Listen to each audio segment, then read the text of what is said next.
तो जलाई है, जीतने के वास्ते मशाल तो जलाई है, अरे जीतने के वास्ते मशाल तो जलाई है, जीतने के वास्ते मशाल तो जलाई है। चलना है भाई ये तो लंबी लड़ाई है।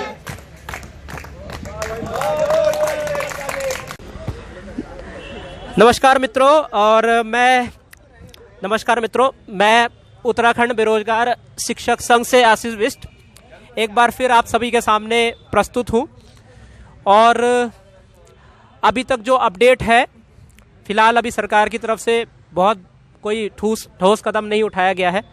और मैं अब आगे का जानना चाह रहा हूं कि आगे आप क्या निर्धारित करना चाहते हैं, उसके बारे में आपसे जानकारी लेना चाहता हूं कि कल के लिए आप क्या करेंगे। देखो सर, हम इससे पहले 6 नवंबर से लेकर 11 नवंबर तक हम धरने पे बैठे थे। तो यहाँ माननीय कैबिनेट मंत्री सुबोध उनियाल जी यहाँ आए थे, तो उन्होंने बोला था आपका मामला हम कैबिनेट तक ले जाएंगे।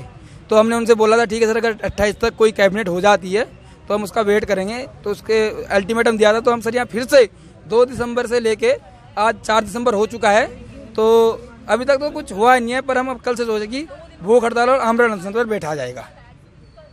अच्छा, मतलब कल से आप जो है भूख हड़ताल आमरण अनशन पे बैठने वाले हैं। क्यों आप भूख हड़ताल करना चाहते हैं? देखो सर, ये इतना हम थक चुके हैं। यहाँ पहले भी हम धरना दे चुके हैं, अभी भी धरना दे चुके हैं। अभी तक हमसे कोई बाहर मिलने नहीं आया विभाग से, न मंत्री जी आए न विभाग का कोई भी अधिकारी अभी हमसे बाहर मिलने नहीं आया। तो अब आ गया वो टाइम जब हम अपने जो ये है जिंदगी, इसको हम दांव पे लगा देंगे अपनी। हमने पेपर निकाला सर, क्या करें, यहाँ बैठ के कुछ हो नहीं रहा है। अब भूख हड़ताल करेंगे, आमरण अनशन करेंगे, और क्या कर सकते हैं। ठीक। तो अभी छात्रगण ये कह रहे हैं कि इनके पास अभी और कोई ऑप्शन नहीं है, इनको कल से ये भूख हड़ताल पे बैठेंगे। और जैसा कि ये कह रहे हैं कि अगर जल्दी कोई सख्त कदम नहीं उठाया गया या इनके अनुसार इनको नियुक्ति जल्दी नहीं दी जाती है तो अपने शरीर का त्याग देने की भी बातें कर रहे हैं। मैं आपका नाम जानना चाहूँगा। मेरा नाम विनोद कुमार है।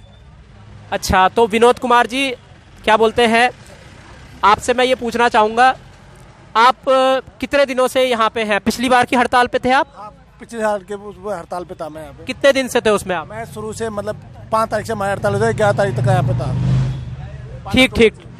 ठीक। तो ये भैया क्या है, भूख हड़ताल पे बैठ रहे हैं, तो क्या आपको लगता है ये कदम बिल्कुल सही है? अभी अब देखो, कदम तो हमें उठाना पड़ेगा। सरकार हमारी सुन नहीं रहा है, विभाग हमारा सुन नहीं रहा है, तो हमें कदम तो उठाना पड़ेगा। अच्छा, आप भी मतलब भूख हड़ताल पे आ रहे हैं? जी, मैं भी भूख हड़ताल पे बैठ रहा हूँ। मतलब आप दोनों अभी भूख हड़ताल पे बैठेंगे? अच्छा, आपका क्यों भाई, आप क्यों बैठना चाह रहे हो भूख हड़ताल पे? विभाग हमें नियुक्ति नहीं दे रहा, इसलिए बैठना पड़ रहा है हमें। सरकार सुन ही नहीं रही हमारी, न विभाग सुन रहा है न मंत्री जी सुन रहे हैं। सर कोई ऑप्शन ही नहीं है। हम यहाँ तो बैठ गए, पिछली बार भी बैठे, अभी भी बैठे, और है ही नहीं हमारे पास भूख हड़ताल आमरण अनशन के अलावा है ही नहीं। आपने बताया था कैबिनेट की मीटिंग होगी। अरे सर, उसका तो कुछ पता है, अभी प्रस्ताव ही नहीं पता है। विभाग बोल रहा अभी तो ऐसा कुछ है ही नहीं हमारे संज्ञान में। प्रस्ताव तो विभाग से बनाया, विभाग के द्वारा बनाया जाता है। विभाग तो बोल रहा हमें तो ऐसी कोई जानकारी नहीं है, अभी तक कोई आया नहीं हमारे पास कुछ मामला। तो मतलब बहुत डिसअपॉइंटमेंट है। जिस वजह से आपने पिछली बार का आंदोलन खत्म किया था कैबिनेट में, उसकी मीटिंग नहीं हुई है, आपको हर तरफ से हताशा हो रही है। वादे किए जा रहे हैं, झूठे आश्वासन दिए जा रहे हैं, गुमराह किया जा रहा है। शासन स्तर पर भी, विभाग स्तर पर भी, हर जगह से हमें गुमराह किया जा रहा है। कोई सटीक स्पष्ट जानकारी किसी को नहीं पता। अभी तक किसी ने विभाग को पता है, सिर्फ वो जो अधिकारी हैं उनके अंदर क्या चल रहा है वो ही लोग जानते हैं, और उसके अलावा किसी को नहीं पता कि को चल क्या रहा है उनके अंदर। आपके पास भी जानकारी नहीं है कितना वहाँ से प्रोसीजर कैसे आगे बढ़ रहा है और कब तक ये मामला सुलझ जाएगा, इसका भी कोई सूचना नहीं दी जा रही? कोई सूचना नहीं है। विभाग से हम संपर्क कर रहे हैं तो विभाग भी ये कह रहा है वो हमारा काम नहीं है, हम इसमें कोई हस्तक्षेप नहीं कर सकते, हमें कुछ मालूम नहीं है, कुछ पता नहीं है, हम कुछ नहीं कर सकते। अपने बिहाफ में जानकारी भी नहीं दे पा रहे वो? बिल्कुल सर, विभाग संपर्क की जानकारी लेना ही नहीं चाह रहा है, तो वो क्यों देंगे सर? ये यहाँ से कुछ पूछ ही नहीं रहे शासन से। हम तो बोल रहे हैं शासन से संपर्क करो, हमारी नियुक्ति कन्फर्म करो, होना है तो बताओ, जो भी है सर करो, हमें शासन से संपर्क करो। तो मतलब भूख हड़ताल करके इसका सोल्यूशन निकल पाएगा आपको लगता है इससे? अब निकलना तो चाहिए, तभी बैठ रहे हैं। सरकार को दिखेगा तो सही। अच्छा, वही है ना सर। हाँ, अगर घी सीधी उंगली से नहीं निकलेगी तो उंगली टेढ़ी तो करनी पड़ेगी हमें। जब प्रदर्शन करेंगे जैसा भी करेंगे, पहले तो हम प्यार से ही पेश आए हैं, अगर नहीं करती है तो फिर हमें अपने अरे सर, हम अपना जान न्यौछावर करने के लिए तैयार हैं सर। हम लीगल राइट से हम अंदर हो रखे हैं, कोई नहीं क्या, हम अपने हक के लिए लड़ रहे हैं सर। पेपर निकाला है सर, हमने मेहनत करके नहीं पेपर निकाला है, हम अपने हक के लिए लड़ रहे हैं।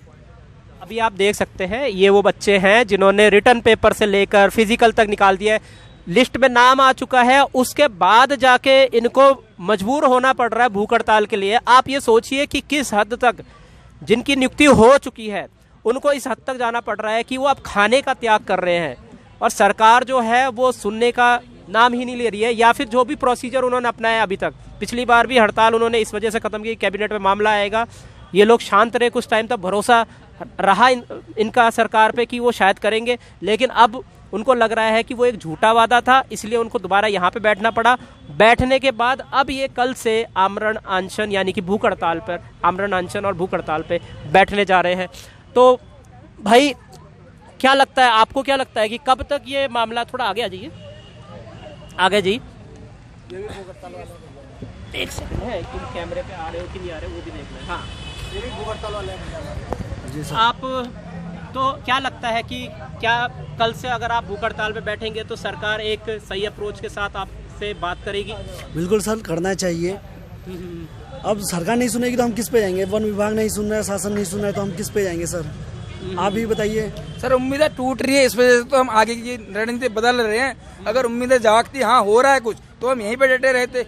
अच्छा मेरे को ये बताइए, भूख हड़ताल आप कब तक जारी रहेगी? आप ऐसा तो नहीं, आमरण अनशन है सर, जब तक मरने तक, नियुक्ति जब तक नहीं मिलती, जब तक जान न्यौछावर नहीं होती, जब तक हमें नियुक्ति नहीं मिलेगी हम तब तक बैठे रहेंगे। जब तक नियुक्ति नहीं मिलती सर तब तक हम बैठे रहेंगे।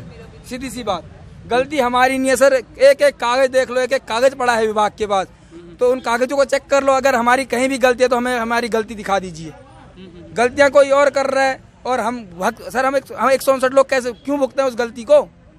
उस एक अधिकारी को बचाने के चक्कर में हम क्यों वो करें?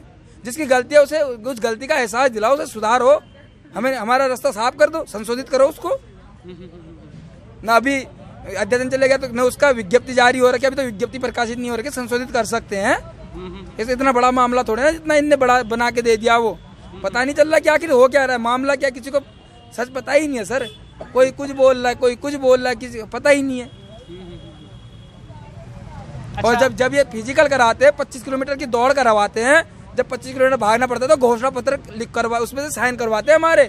अगर तुम्हें कुछ भी होता है तो अगर यहाँ अगर तुम्हें जो भी होगा उसके जिम्मेदार तुम खुद रहोगे सर। अच्छा, घोषणा पत्र साइन करवाते हैं। अगर आपके साथ उस समय मान लीजिए तबीयत खराब होती है तो सारी जिम्मेदारी वो हमारे बोलते हैं कि अभ्यर्थी की रहेगी।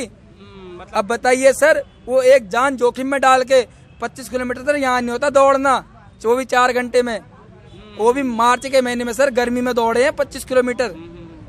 और उसके बाद घोषणा पत्र करवाते हैं कि अगर कुछ भी घटना घटित होती है तो उसके लिए विभाग जिम्मेदार नहीं रहेगा। अब सर लगा लो 25 किलोमीटर दौड़े हैं, उस टाइम जान जोखिम में डाली है, दोनों टांगों पकड़ के दौड़े हैं, रुक रुक के दौड़े हैं, चक्कर आके गिरे हैं कितनी बार। होता है उसके बाद भी सर बताइए, उतना कुछ झेलने के बाद अभी इनको मजाक लग रहा है, ये मजाक बना रहे सर, बना रहे, क्योंकि मजाक बना के रख दिया यहाँ, कोई सुनने को तैयार नहीं है। अरे इनको भगाओ ना 25 किलोमीटर, देखते हैं कैसे भागते हैं 25 किलोमीटर, तब हम भी कहेंगे ठीक है 25 किलोमीटर देखते हैं सर, इनको भगाओ, घोषणा पत्र हम भी करवाते हैं। छात्र बहुत नाराज और एग्रेशन में दिख रहे हैं, मतलब इतने टाइम से ये धरना कर रहे थे और अभी भी कर ही रहे हैं, दोबारा से इन्होंने धरना शुरू किया है और चिंता शब्दों में ही चिंता नजर आ रही है कि कब इनको नियुक्ति मिलेगी, कब उनको। सरकार से अंतिम बार क्या रिक्वेस्ट करना चाहेंगे? तो सरकार से ये तो रिक्वेस्ट कर देना चाहेंगे, हमें जितने जल्दी से जल्दी नियुक्ति मिले उतना अच्छा रहेगा, क्योंकि इस महीने हमारा आखिरी महीना है, अगले महीने हमारी नियुक्ति भी समाप्त होने के चांस हैं 15 जनवरी तक।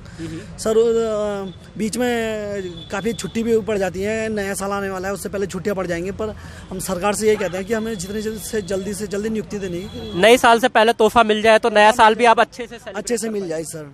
अरे सर, इन्होंने तो जब दीपावली आ रही थी तो विभाग ने तो ऐसा तोहफा दिया, यहाँ बुला के, खुद ही बच्चों को बुला के, उस टाइम जो हमारे IAS थे HRD head mister Nishant Verma ji, बुलाया उनने स्पेशली 2 बच्चों को, यहाँ वनारक्षी चयनित अभ्यर्थी को, अरे बेटा दिवाली बनाओ, तुम्हारा हो गया सारा, मिठाई बांटो गाँव में, तुम्हारी तो होने वाली है, अक्टूबर तो तुम्हारा बहुत अच्छा बीतने वाला है। अब कहाँ गए सर वो वर्मा जी? जवाब क्यों नहीं दे रहे? कहाँ गई हमारी नियुक्ति, बताइए। बिल्कुल उनकी जवाबदेही भी बनती है। और जिस तरीके से उन्होंने बच्चों को आश्वस्त किया था और एक पॉजिटिव मैसेज दिया था कि आप अब सेलिब्रेट कीजिए, मिठाइयाँ बांटिए, आपका काम जल्दी होने वाला है, और उसके कुछ लगभग 2 महीने बाद या 1.5 महीने बाद आज ये हालत है कि यहाँ पे सामने छात्र जो है कल से आमरण अनशन और भूख हड़ताल पे बैठने जा रहे हैं। और जो चीज़ ये हो रही है ये बिल्कुल भी ठीक नहीं है। मेरा ये मानना है कि समाधान जो है जल्द से जल्द निकाला जाए। आप क्या सरकार से रिक्वेस्ट करना चाहेंगे? सरकार से रिक्वेस्ट है कि हमें नियुक्ति दे, बस हम यहाँ से नैनीताल से आके यहाँ पे भूख हड़ताल करेंगे, घर पे हमारे सब लोग हैं, हमें नियुक्ति दे। सरकार ऐसा ना कहे कि बच्चे यहाँ पे जो है अनशन पे बैठे हैं या यहाँ पे धरने पे बैठे हैं। बस सरकार से हमारी ये रिक्वेस्ट है कि हमें नियुक्ति दे जल्द से जल्द। जी जी जी। कल से परिवार भी आपका काफ़ी चिंतित हो जाएगा जब आप भूख हड़ताल पे बैठेंगे, तो क्या परिवार से कुछ बोलना चाहेंगे आप? देखो सर, परिवार तो अभी भी चिंतित है, कई लोग यही बीमार पड़ जा रहे हैं सर। देखो इतनी ठंड का मौसम है, दिन में धूप आ रही है, कई चीजें सर, इंसान जो है उसकी तबीयत बहुत खराब हो चुकी है। कल ही 2-4 बच्चे यहाँ बेहोश भी हो गए थे। विभाग कोई पूछने आया कि क्या हुआ कैसे, उसे कोई मतलब नहीं है। यहाँ बच्चे मरे हैं, उनके साथ कुछ भी घटनाएं होती है, उसको कोई मतलब नहीं है। मतलब इतनी पहली बार देखी ऐसी सरकार सर। बड़ी उम्मीद के साथ हमने सोचा था कि हाँ चलो धामी सरकार है, पर सर ये धामी सरकार इतनी किसी की उम्मीद पे खड़े नहीं उतर रही है। इसका कोई डिसीजन सही नहीं हो रहा है, बिल्कुल गलत हो रहा है। बहुत नियमावली इनने बनाई, सब कुछ इनने करा, नकल विरोधी कानून इनके द्वारा बनाया गया, अब इसका उल्लंघन इनके द्वारा खुद किया जा रहा है। ये ये नियम सर हम अपने उससे नहीं मांग रहे, जो नियमावली बने उसके अकॉर्डिंग चल रहे हम। तो नियमावली की धामी सरकार ने बनाई, सब तो उनने किया, उसके अकॉर्डिंग हमारी 25% आई, तो 25% अब दे क्यों नहीं रहे? वो नियमावली का उल्लंघन क्यों किया जा रहा है? 25% होता है, मैंने देखा है ये लगभग हर उल्लंघन क्यों किया जा रहा है? इससे पहले की जो भर्तियां थी फॉरेस्ट की, जो वन विभाग की जो नियमावली थी, उसमें 5-5 वेटिंगें निकली है सर, 5-5 वेटिंगें निकली है। पिछली वाली में आप रिकॉर्ड देख लीजिए, विभाग के अंदर जाके 5 वेटिंगें निकली है। हमारी तो पहली वेटिंग है, क्यों नहीं इनको क्यों नहीं दिया जा रहा है? और हम प्रतिशत से संस्तुत किए गए बच्चे हैं सर, प्रत्येक से संस्तुत का हो रखे हैं। हम फाइनल रिजल्ट आया है हमारा, फाइनल रिजल्ट आया सर। तर्क बिल्कुल सही है। पिछली वाली भर्ती में ये कह रहे हैं कि 5 वेटिंग निकली है, उसका सबूत भी, पिछली वेटिंग का सबूत भी आपके सामने होगा। और ये पहली वेटिंग वाले हैं, जो अगली भर्ती आई है उसकी पहली वेटिंग वाले लोग हैं। अगर उसी को आधार मान के चीज़ें की जाए तो ये इस वेटिंग में इनका चयन होना निर्धारित है और होना भी चाहिए, और सरकार को इसमें सही कदम उठाना भी चाहिए। आप अपने घर वालों से कुछ कहना चाहेंगे? सर मैं तो अपने घर वालों से यही कहूँगा, अब अभी तो हम आपको घर वालों को भी झूठा आश्वासन नहीं दे सकते। 2 बार धरना कर चुके हैं, 2 बार घर जा चुके हैं। घर वाले मुंह देखते हैं कि ये अब हमें कुछ न्यूज़ देगा, कुछ खुशखबरी देगा। गांव वाले देखते हैं हमें कि तू कब जा रहा है, कब जा रहा है करके। सर घर से निकलना मुश्किल हो गया, 1 महीने से घर के अंदर बैठा हुआ हूँ। कभी कोई फंक्शन में नहीं जा पाता। आज मेरे घर में फंक्शन है, मैंने उसे अटेंड नहीं किया है। घर वालों का फ़ोन आया था, क्या चल रहा है, क्या बताएं, क्या जवाब दें? मैंने कहा चल रहा है, विभाग देगा हमें, जैसे भी देगा धीरे धीरे। सब 2 दिन यहाँ हो गए हैं, कैसे दिन हम काट रहे हैं, कैसे हम रह रहे हैं, इतनी ठंड में रह रहे हैं, गला जाम हो गया है, शरीर तप रहा है पूरा। कल वायरल भी बहुत सारा था, कई लोगों को जुकाम हुआ था। और यहाँ पे बहुत ज़्यादा, देहरादून में बहुत ज़्यादा ठंड रहती है रात को, क्योंकि ये मसूरी साइड वाली रोड है, इसलिए यहाँ पे ठंड बहुत ज़्यादा रहती है। तो ये बार अगर आप खाना भी खाओगे तो भी इतनी ठंड है कि रहना बहुत मुश्किल हो जाता है। तो इस टाइम पे अपना ख्याल रखिएगा जितना भी हो सके, और जितना भी है परिवार से भी दुआ करूँगा कि इन लोगों के साथ खड़े हो जाए। ये जो भी मांग कर रहे हैं, हो सके तो सरकार से आप भी एक बार रिक्वेस्ट करके देखें कि अगले 1 हफ्ते में या अगले 5 दिन में जल्द से जल्द मांगों को पूरा किया जाए। अगर परिवार बच्चों के साथ खड़े रहेंगे तो हो सकता है कि सरकार जो है वो अच्छे से सुनेगी और जल्द से जल्द जो है समाधान इसका निकालेगी। मैं उत्तराखंड बेरोजगार शिक्षक संघ से आशीष बिष्ट आपसे अनुमति चाहता हूँ। जय भारत, जय उत्तराखंड।